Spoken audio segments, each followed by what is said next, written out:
welcome to the second season of Murder in 20 podcast, where I, Bobby Stevens, am your host with a new episode every Wednesday. If you're a serious fan of true crime and love listening to podcasts, but don't want all that small talk, you've come to the right place. We get right to the facts. Murder in 20 episodes are concise and complete in 20 minutes. Less talk and more true crime. We're pausing new episodes for a short time and featuring some of our most intriguing past episodes while I spend time with a family member experiencing a serious health issue. We're grateful for your support, and we will be back with new episodes as soon as we can. Thanks for tuning in.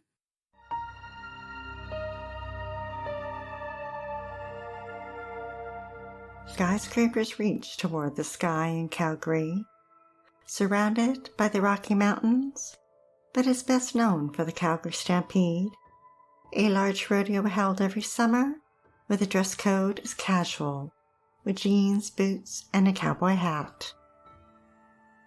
In 1999, its population was around 800,000. Deborah Point grew up in Calgary, attended high school, and was active in sports. Within the gay community, she went by the nickname Chris. She worked at the Rocky View Hospital as a porter and spent her paychecks on gambling. 3,000 miles away, Audrey Trudeau grew up in Marmora, Ontario, a small town with only a couple thousand residents. She belonged to a large family with 11 brothers and sisters. She attended university in Toronto and became a physiotherapist. With the divorce behind her, she moved to Calgary, where she settled into a job at Rocky View Hospital. Audrey made friends with her co-workers, including Deb. Audrey was happy in Calgary and purchased a condo that she shared with her 10-year-old cat, Missy. She was very financially responsible, and although she didn't drink, she did enjoy going out with friends after work and sharing a meal and a laugh. In 1997, Deb's gambling addiction landed her in a serious debt, and her parents took out a second mortgage on their house to bail out their daughter. But Deb didn't stop gambling. 2 years later, when she and her partner broke up, Deb was 38, alone, and in debt again, to the tune of $8,000. Audrey had known Deb for over a decade and felt sorry for her co-worker and offered her a place to stay at her condo. But it wasn't long before Deb's financial problems became Audrey's financial problems. Audrey suspected she was stealing money from her purse, but Deb had a temper, and she didn't want to confront her. Things quickly turned ugly between the two new roommates when Deb stole 13 blank checks from Audrey. She forged her signature and made them out for various amounts and cashed them. When Audrey discovered Deb had stolen $5,000 from her, she was livid and demanded she move out. Over the years, Audrey had remained close with her family, most of whom were in Ontario.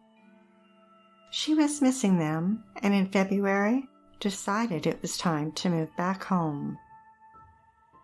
It didn't take her long. She found a job in Kitchener and was scheduled to start March 15th. Audrey contacted a realtor and listed her condo for sale. She was excited about the move, and quite frankly, she didn't care what Deb thought. Audrey would be taking her cat Missy with her and began taking her on rides to get her used to it. A week before her move, she also visited a vet and picked up tranquilizers for moving day. February 25th, 1999, was a Thursday night and Audrey's regular bowling night with the league. She showed up as usual and was in a good mood. She let her teammates know that next week would be her last time. She was in a hurry to get home that night and left around 8:30 p.m. Meanwhile, Deb had gone to a karaoke bar where she sometimes liked to sing. She pounded back the drinks and seemed upset. She told one of the patrons that she was waiting for Audrey. But Audrey never showed up, and Deb left the bar, drunk and angry. Audrey arrived home at her condo. Deb hadn't moved out yet, and the air was thick with tension. It's not known exactly what happened, but it's thought that the two women got into a heated argument in the dining room. Perhaps Audrey wasn't interested in a confrontation and turned to walk away. But Deb couldn't let it go. She raised a heavy object, perhaps a claw hammer, and brought it down hard on Audrey's head. Audrey raised her arm in self-defense, but she was no match for Deb. Using all her force, she hit Audrey again and again, at least 15 times, crushing her skull. Blood splattered onto the walls and saturated the carpet. Deb's anger was out of control.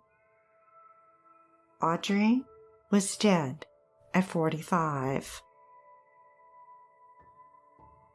Deb dragged her roommate's body down the hall and down the stairs to the laundry room in the basement. From Audrey's finger, she removed her sapphire diamond ring, then spent hours dismembering her body. Diabolical Deb cleaned herself up in the bathroom and went to bed.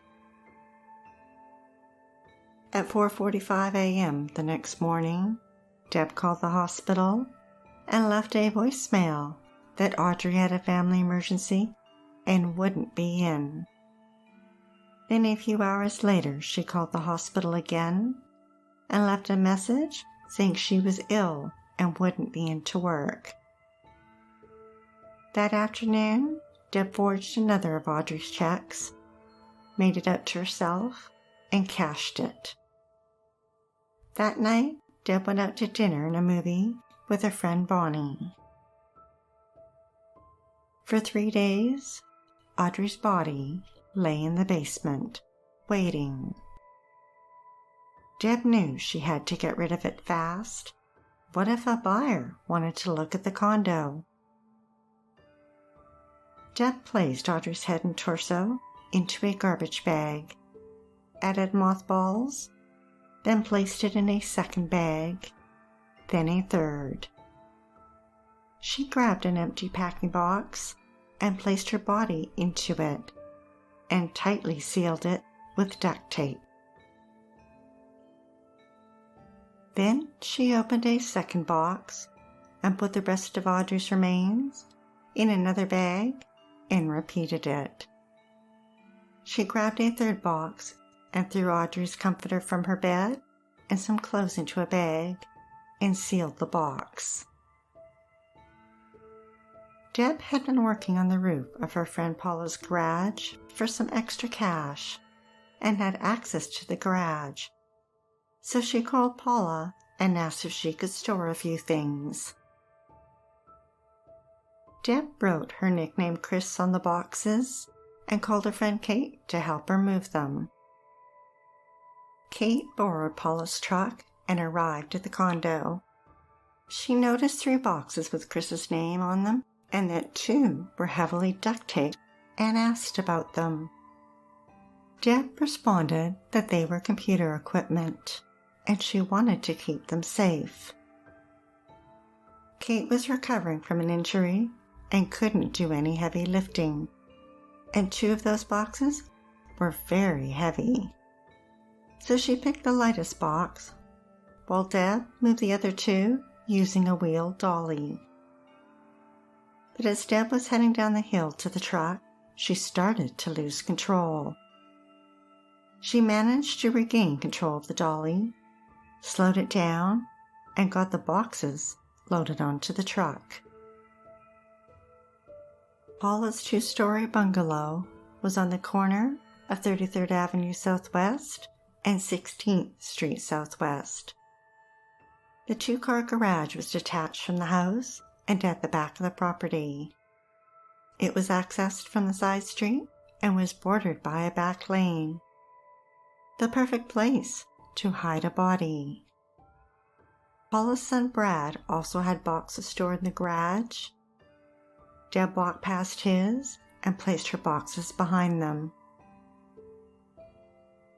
A week later, Deb called Audrey's realtor and told him that something had been spilled on the dining room carpet and that she had to remove it, and asked to borrow money to replace it. When Audrey's family couldn't reach her and she didn't return their phone messages, they became extremely worried. It wasn't like their sister to not be in contact. They'd been expecting Audrey to update them on her travel plans to Ontario. Deb told Audrey's sister Fran that she had taken a trip to BC to visit friends before her move. The Fran thought that was odd.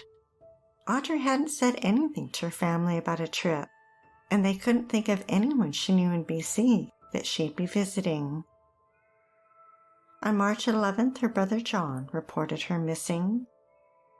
Audrey had disappeared without a trace.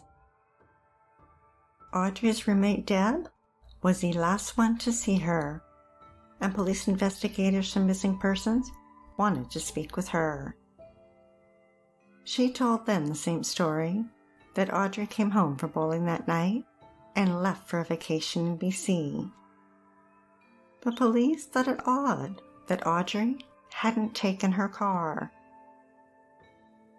Deb gave them permission to look around the condo, and as they took photos, they noticed the carpet was missing in the dining room. Police checked Audrey's bank account. She hadn't accessed it since the day she disappeared. The clues were stacking up. Police grew suspicious and seized Audrey's car. Forensic investigators arrived at Audrey's condo, looking for any suspicious evidence on the surface, but they found nothing to indicate foul play. Then, in an odd move, Deb told investigators that the day before Audrey disappeared, she gave her cat away to a woman named Lillian. Deb claimed that Audrey had arranged it, and when Lillian showed up, Deb removed Missy's collar and handed her over. But interestingly, Deb couldn't recall what Lillian looked like. Police began a search for the elusive Lillian. But Audrey's family knew she loved her cat and had planned on taking her with her. They held out hope that Audrey would be found alive, but their hopes were starting to dim. On Thursday, March 18th, Audrey had been missing for 3 weeks. Police brought Deb in for questioning and drilled her about the missing carpet. She told the story of how Audrey had spilled hair dye on it and was concerned it would affect the sale of her condo. So the day before she disappeared, she and Audrey removed it.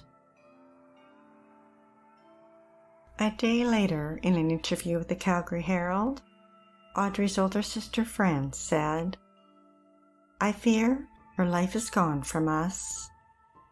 And Audrey's friend Marianne knew she wouldn't leave town without telling someone. She sensed something was terribly wrong. A week later, police formed a task force with members from the Missing Persons Bureau, General Investigations, and Homicide, and interviewed over 40 people. They knocked on doors in the neighborhood, asking if anyone had seen Audrey or the missing piece of carpet. No one saw anything. At the end of March, Audrey's sister Fran traveled from her home in the Yukon to Calgary to pack up her sister's condo. It would be leased until Audrey was found. Deb was still staying there and handed Fran Audrey's sapphire and diamond ring and claimed that Audrey had given it to her for safekeeping. Fran knew Audrey would never have left her ring with anyone. She never took it off. Fran became resigned to never seeing her sister alive again and turned the ring over to police. Police interviewed Deb a second time on March 31st. The Edmonton Journal described how this time they accused her of being angry when Audrey told her she was going to Ontario alone, and that her friends and co-workers suspected she had something to do with Audrey's disappearance. Detective Dave Olson told her, "You became enraged. In fact, you got so mad at her, you hit her or strangled her or something, and she collapsed in that room in the condo. I think that you did something to her that caused a great deal of injury to her." Deb replied that she would never hurt Audrey and hadn't done anything wrong. Later, police asked Deb to take a polygraph, and at first she agreed, but days later declined, saying her lawyer had advised her against it. Deb stopped talking to police and refused their requests for interviews. In June, Deb and Paula had a falling out when Paula discovered unauthorized charges on her credit card and that 2 checks had been forged. The theft added up to almost $4,000, and Paula suspected Deb. She cut off contact with her and contacted police. Deb no longer had access to the garage and Audrey's body. 5 months after Audrey's disappearance, it was July 21st, a warm summer evening, when 3 friends of Paula's son Brad arrived at the garage to pick up some of his belongings. When the friends opened the garage door, a horrible stench rushed out at them. It engulfed their senses and made them step back. They traced the foul odor to the boxes behind Brad's. Todd opened up one of the heavily taped boxes and discovered what he thought looked like a human leg. He called his friend Ryan over, and he too thought it was a human body. Todd called Paula. She asked whose name was on the box. He told her, Chris. Paula rushed home and took a look inside the box and called police. They arrived and an officer used a knife to open the other 2 boxes with Chris's name on them. He looked down at the contents and brought his hand up and covered his mouth in disbelief. Police had their suspicions about Deb, and now they had a body. The following day, police received a positive ID on the remains. Between tears, Audrey's sister Fran told the Calgary Herald, "I knew she had been murdered. I just didn't know where she was." Just after 9 a.m., Deb was under surveillance. By noon, she was sitting in a bar, drinking alone. An undercover officer strode in, looked around, and left. Minutes later, police officers walked in and arrested Deb. She asked them repeatedly, "What am I being arrested for?" Deb was charged with second-degree murder. She pled not guilty. Homicide detectives scoured Audrey's residence. In August, forensic analysis using luminol found blood on chairs, the dining and bathroom walls, and a trail down the stairs to the laundry room. Detectives sent Audrey's 13 canceled checks that Deb had forged to the crime lab. The autopsy determined that each of the wounds were 2 to 3 inches long, perhaps from a claw hammer or axe. An exact time of death couldn't be determined due to the state of decomposition and the body being stored in an unheated garage during winter, spring, and summer. But the chief medical examiner felt the time was consistent with Audrey's disappearance.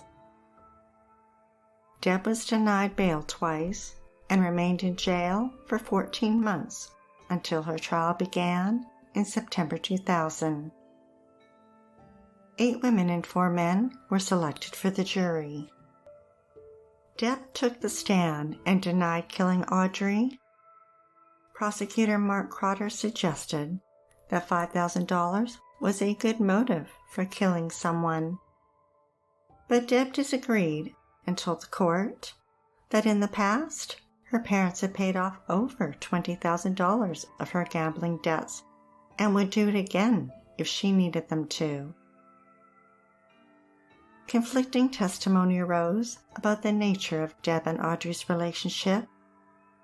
Deb said they were romantically involved and that they were moving to Ontario together, and a few witnesses supported that. The Edmonton Journal reported a co-worker at the hospital that Audrey told her she was in a relationship with Deb and that she would be following her to Ontario. However, other witnesses disputed this.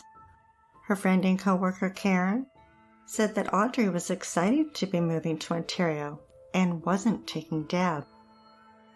And Audrey's family denied that she was gay and stated their relationship was purely platonic.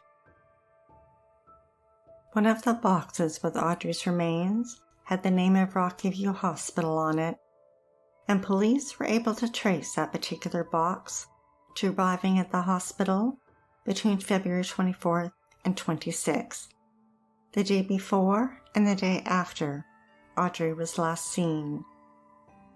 And the comforter found in one of the boxes was matched to a photograph her realtor had taken.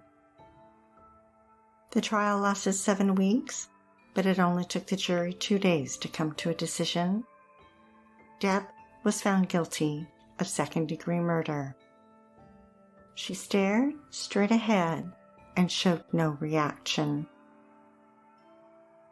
At her sentencing hearing, she was handed 20 years in prison. The Globe and Mail reported that as she was being led from the courtroom, Deb winked at a girlfriend seated in the courtroom. In 2017, Deb was granted a 1-day escorted temporary absence from prison to attend a Gamblers Anonymous meeting. Audrey's family were outraged. Global News described how her sister Sheila said, "She's never admitted guilt. Even today, she still says she never did it."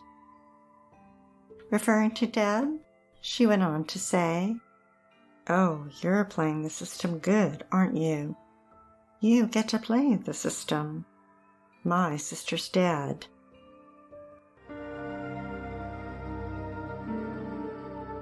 Thanks for listening to Murder in 20, with less talk and more true crime. If you're dying to hear more, Past episodes of Murder in 20 are available for free at murderin20.com and on all major podcast platforms. We love what we do and are dying to continue. If you enjoy listening to Murder in 20 every week, we'd be eternally grateful for your support by visiting Murder in 20 at Patreon, PayPal, or murderin20.com. We'd like to acknowledge Purple Planet for use of their music, sound effects from Vaseline Studios and Quick Sounds, and our many editorial sources who are listed on our website. Be sure to like, share, and follow us to learn about upcoming episodes every Wednesday. Stay safe, sleep with the lights on, and don't play with strangers.